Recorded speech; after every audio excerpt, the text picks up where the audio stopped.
I can't get enough of you. Subscribe, like, and share. After work, So-eun went to the parking lot where Tae-joon's car was parked. Once again, Tae-joon had not brought a driver. Thank you again, director. She decided to let go of the self-evaluating and judging mindset. This man is just watching my life unfold like a morning drama director. You will never uncover the hidden track of this drama. The fact that I gave his mother a part of my liver is a secret. Even without that secret revealed, this drama must be interesting to you, right? Am I the tragic heroine? It was tough, but thinking of herself as the protagonist made things more bearable and even a bit empowering. After all, the protagonist always finds happiness in the end, and no matter the difficulties, I will overcome them all. Still, after this morning drama ends, I must stop relying on this ride. The heroine who knows her limits, So-eun, glanced at the avid viewer and driver, Tae-joon, and secretly smiled. She would have been very nervous if she had come alone, but having company was a great comfort. So-eun thought about how often she had ridden in Tae-joon's car for today. Tae-joon was the only person who knew about her past foolishness. Although it was embarrassing, overcoming that shame would lead to a more comfortable world. His handsome face was also a source of healing. With her thoughts organized about what she needed to say to Hee-wook, they arrived at the hotel they had agreed to meet at. Meeting Hee-wook at a hotel for the first time since last Christmas Eve. I thought I'd have my first experience then. Although they didn't have their first intimate moment that night, her trust in her boyfriend deepened. She had no idea what thoughts Hee-wook had hidden inside, and she fell deeper in love with his promises to cherish her. Where did you agree to meet? Tae-joon asked, his voice sounding quite uncomfortable as she recalled old memories. In the hotel lounge. Out of concern, if he suggests going up to a room, just leave. Afraid he might secretly follow her, So-eun widened her eyes instinctively. Still not satisfied, Tae-joon made an unexpected offer. Want me to come with you? No. Wanting to witness someone's breakup from the VIP seat? That's not happening. Then, see you tomorrow. It was time for them to part ways. So-eun loudly bid him farewell and stepped out of the car. A fool who only knew how to fix machines, So-eun. Finally, I'm going to fix myself. Entering the lounge, So-eun spotted Hee-wook. Hee-wook, who was always late by at least 10 or 20 minutes with the excuse of being busy, was unusually early today. She saw a bouquet of flowers on the table and wondered if he was trying to make up with flowers again. She had no intention of accepting them, though. Smiling softly, So-eun approached Hee-wook. It was strange.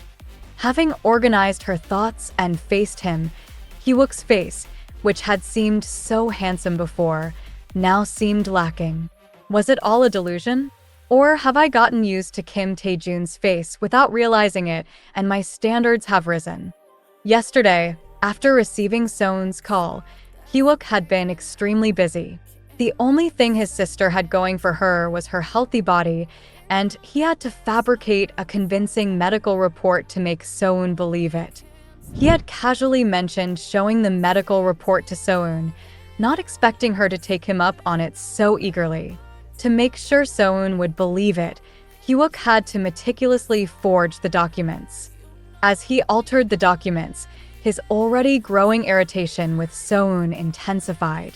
He planned to break up with her within a few days and decided to meet her at a hotel today. His plan was to apologize profusely, reconcile, and then take her up to a hotel room. He intended to spend one last good night with her and then break up cleanly the next day. To commemorate the breakup, he had even prepared a gift for her, a new phone. His plan was to give her the new phone and delete all records from her old phone. That would complete the clean breakup. He arrived early at the meeting place and was looking up how to completely delete phone data when So-eun arrived. "You're early," he said, passing her the flowers and smiling. Without her glasses, So-eun indeed looked pretty. She usually had a shadow over her face, perhaps because of her difficult life, and she had seemed particularly gloomy recently. Seeing her smile sweetly after such a long time stirred his heart. Maybe he felt regretful because he knew this was the end. "Your phone is due for an upgrade, so I got you one." "It's a gift," Hee-wook said, handing her the new phone naturally. "You didn't have to," So-eun said, accepting the phone with a lukewarm response. He had expected her to be touched and exclaim, "Really? Only you would think of this. Thank you." But her reaction was surprisingly tepid. "I paid for it in full," Hee-wook replied. "Won't you regret giving it to me?" So-eun asked. "Why would I regret giving it to you?" So-eun stared at him for a while before pulling the phone towards her. "All right, I'll use it well." "Give me your current phone. I'll transfer the data for you," Hee-wook offered. "I'll do it myself." "Let's do it now. I'll help you. You're not great with these things." "Appa, I'm a phone expert, there's no way I can't do it." So-eun's cold response left Hee-wook momentarily speechless. "So, this is mine now, right?" "Yes, that's right." "Then I'll handle it myself." "Thank you." So-eun put the new phone, still powered off, into her bag.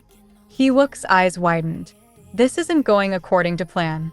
But there were still opportunities.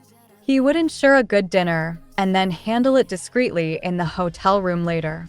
Trying not to show his frustration, Hee-wook opened his bag and pulled out the forged medical report. "You asked to see the documents, so I brought them.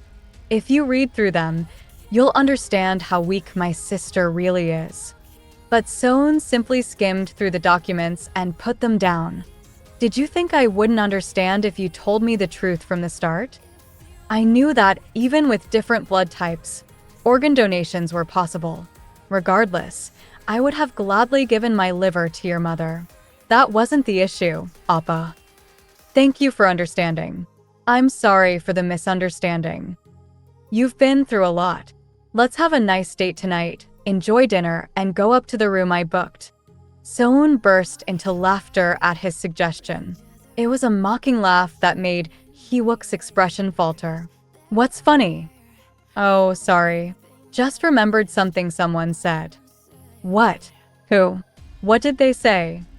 "Never mind. It's nothing you need to know. Appa, I'm done. Go spend time with Hyunji." "What are you talking about?" Hee-wook's face flushed as if caught with a secret no one should know. Yet, he tried to feign innocence. "Jealous because I went to Japan with Ms. Hyunji?" "So-eun, that was strictly for work. Do you need to see the business trip records?" "No, I believe it was a business trip." "Then why are you acting like this?" Hee-wook raised his voice, drawing attention from around them. After clearing his throat, he softened his tone. "So-eun, you know you're the only one for me. I saw everything at the airport. No need to lie." So-eun stated bluntly, without any hesitation. Realizing So-eun knew everything, Hee-wook's eyes widened. "So-eun, that day, Hyunji just clung to me. No need for excuses."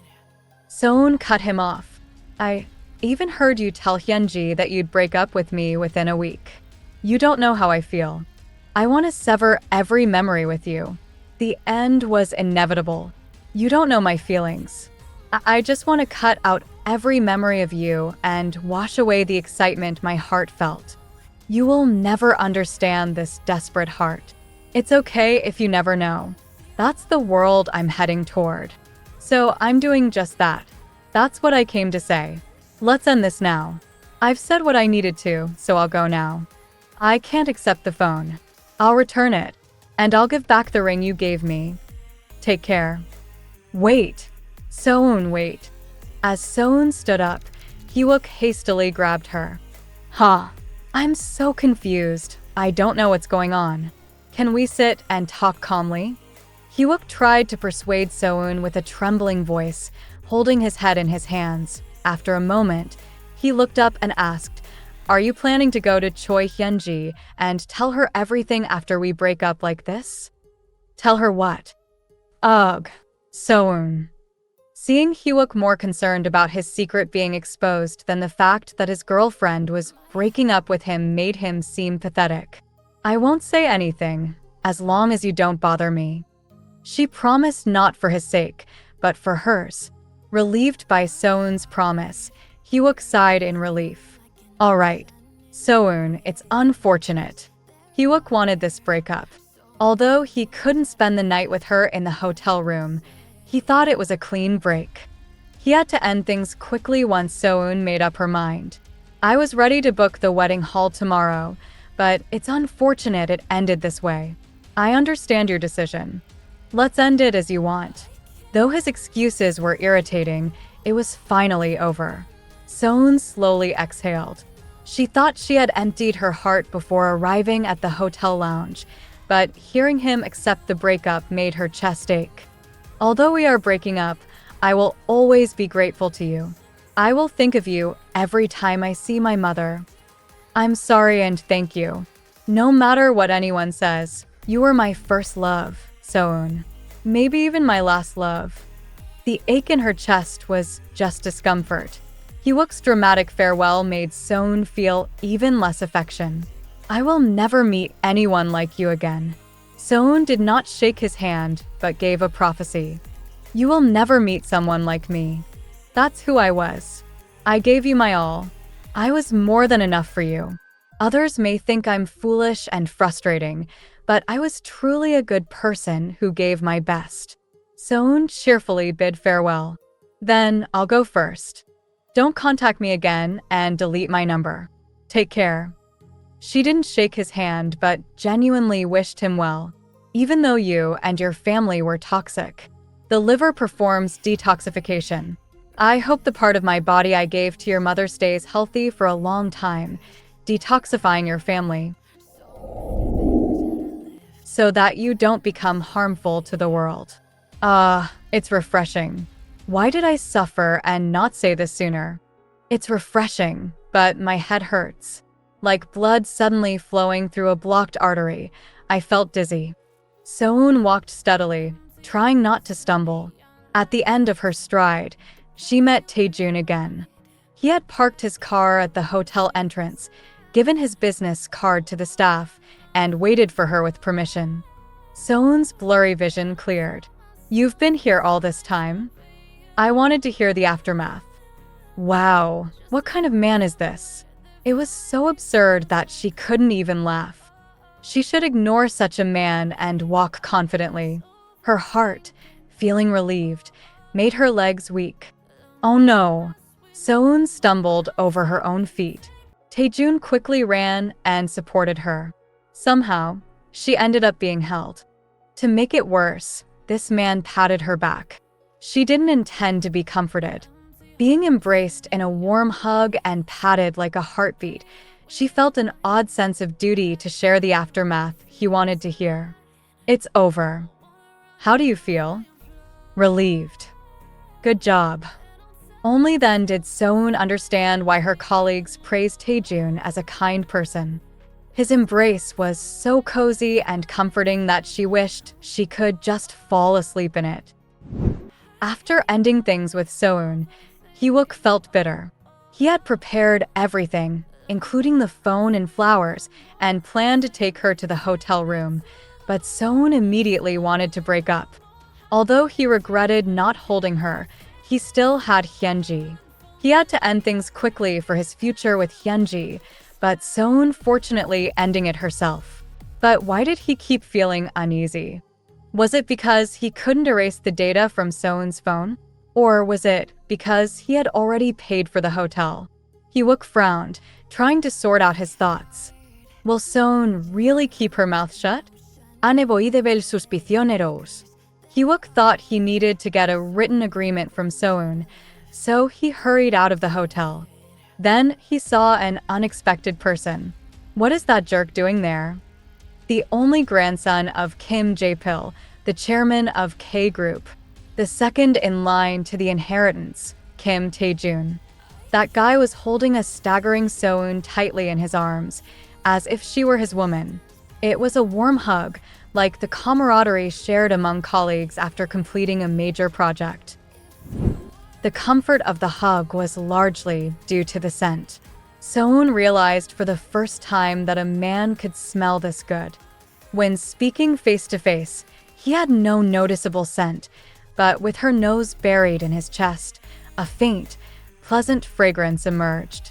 She wondered if it was a particular cologne or perhaps the clean smell of his clothes, or maybe his skin or shampoo. No. Why am I thinking about this now? Frozen in place with her nose still buried, So-eun stiffened. She couldn't even remember the last time Hee-wook had hugged her. In any case, the person who hugged her was significantly taller and had a more solid chest than Hee-wook. This made her feel overwhelmingly enveloped. A moment ago, she felt relief from breaking up with Hee-wook, but now, aware of her current situation, her body heated up. Was it the summer heat? The warmth of his body, initially comforting, now felt burning. Furthermore, his heartbeat pounded loudly in her ears. The rhythmic sound, like a giant's footsteps approaching, made her body tense. So-eun stretched out her stiffened arms like wooden sticks, pushing Tae-joon away. He held her so tightly, she had to twist her body slightly to break free. "Thank you for today, Director. Please go home now." "Get in the car." "No, thanks. I'm meeting a friend." Feeling it wasn't right to be discourteous, So-eun lied about meeting a friend. The morning drama was over, and it was time to say goodbye to the avid viewer. "I'll give you a ride there." "No, I'll just take the bus." "It's hot. Get in the car." "I waited to give you a ride." A hotel employee was watching. Clearly, Tae-joon had been considerate while waiting, and So-eun didn't want to embarrass him. She decided to accept the ride. Although meeting a friend was a lie, she did have a friend nearby she had spoken to yesterday.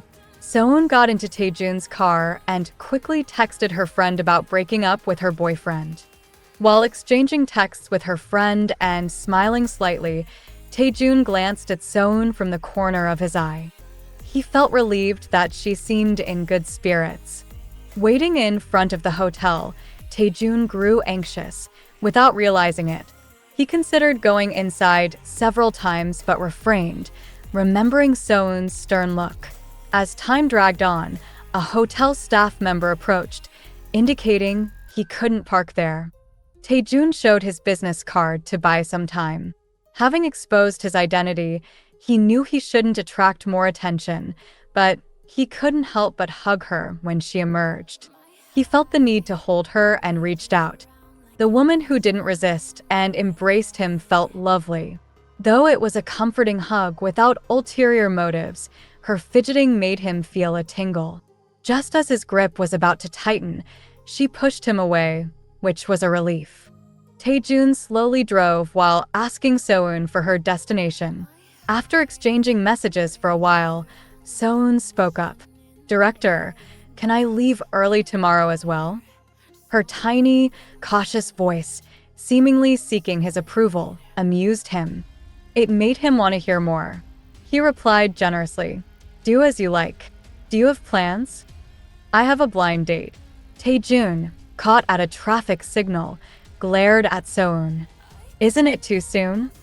"My friend offered to set me up right after I told her about the breakup. But don't worry, I'll go on my date tomorrow, and I'll work extra hard the day after." So-eun replied cheerfully and energetically. A deep sensation bubbled up inside Tae-joon. "What's the rush? The person is only available tomorrow." "When did you break up that you're already going on a date?" "I believe love is forgotten through another love." "Is love a band-aid?" "Then, do you expect me to stay stuck in the past and be depressed for a long time?" They had gotten close enough to speak informally, and her bold tone astonished Tae-joon. He couldn't believe she was talking about love again after being burned. Meeting someone now isn't fair to them. Reconsider. The person said they're fine with it. They're just saying that. Everyone does. I think life is about timing. If there's an opportunity, seize it. Work is about timing too. I've assigned tasks long ago, but you keep postponing them. Start working properly from tomorrow. Tae-joon sternly rebuked her. Then I'll have to meet during lunch. So-eun mumbled, pouting her lips. Tae-joon glared again. How can you have a blind date during work hours? It's not during work, it's lunchtime. Lunchtime counts as work hours too. It's official work time. Tae-joon's voice resonated heavily in the car. I understand feeling empty and wanting to fill it quickly, but there's no need to rush into meeting someone. The joy of working might actually help more. Work doesn't betray you. It does betray. So-eun mumbled again. Tae-joon glanced at her with narrowed eyes and then resumed driving. Reschedule the blind date. Tomorrow won't work. But the person said they are only available tomorrow. Then you can't have the blind date. He said it knowing exactly what would happen. Fool. So-eun quietly sent a message. After a moment, Tae-joon asked, "Did you send the message?" "Yes." "Good." He didn't care if she was feeling down or not. The person says they are also available this Saturday. Tae-joon's eyes hardened again. Forget about them. They're weird. What's weird about that? Didn't they say they were only free tomorrow? Don't you find it strange they changed their plans immediately because you said you couldn't make it? I don't think it's strange. It's very strange. They said they had circumstances. You remind me of the frog that lived in our pond. Are you planning to let yourself be taken advantage of again? I don't think I'm being taken advantage of. It turned out So-eun was quite skilled at talking back. People who are being taken advantage of never think they are. If you keep giving in and adjusting for others, you'll end up giving everything away, even your liver and gallbladder. Tae-joon tried to warn her sharply, but it was just a metaphor. So-eun, who had been glaring at him with a serious face, suddenly burst out laughing. Why is she laughing? Why? So-eun didn't stop laughing easily. What part of his advice was so funny? Tae-joon looked at her with a bewildered expression. The woman who used to answer his simple questions with such caution was now laughing as if she had forgotten he existed. He couldn't understand. It was the first time he had heard such hearty laughter. Hey, pull yourself together, Chief Han. Oh, my stomach hurts. So-eun's laughter only stopped when Tae-joon called her name. Thank you, Director. Thanks to you, I laughed. Why laugh? I was just giving advice. I feel like I got hit. I feel so clear-headed now. I'll live straight from now on. So-eun's composed demeanor, after catching her breath, was different from the So-eun he knew. Her face, still tinged with a smile, looked both mischievous and angelic. She was so provocatively beautiful that Tae-joon couldn't say anything. Thank you for everything. It's amazing that I shared my secret with someone like you. Thank you for the ride. While Tae-joon was still stunned, So-eun cheerfully said her goodbyes and left. Her absence felt so absolute that Tae-joon felt like he had been dumped. No, he felt like he had been the one hit. Her refreshing laughter and the bright smile she showed at the end left Tae-joon motionless for a long time.